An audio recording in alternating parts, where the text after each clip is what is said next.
जिंदगी का असली मजा गांव में हो। सही कहले। ई मजा शहर वाले ले पई है कबो ना। केकर रहल है? अरे मर्दे सुनीलवा रहल है। जब फोन करी तब कही 19 वाला रिचार्ज कर दा, 22 वाला रिचार्ज कर दा। ए बदे सारे का हम फोनवा ना उठाई। अच्छा। अरे वही फोनवा है। रुक उठाई देखी का कहत। हेलो, कहाँ हुए?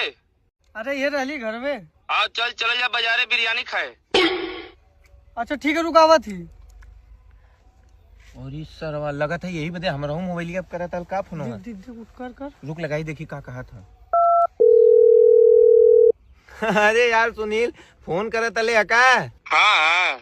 अरे भाई तई कुल्ला करे चल गए लिए यही बदे फोनवा ना उठा पइली है तोर का कोनो काम रहल है। अरे यार हमरे तो 19 वाला रिचार्ज मार देते।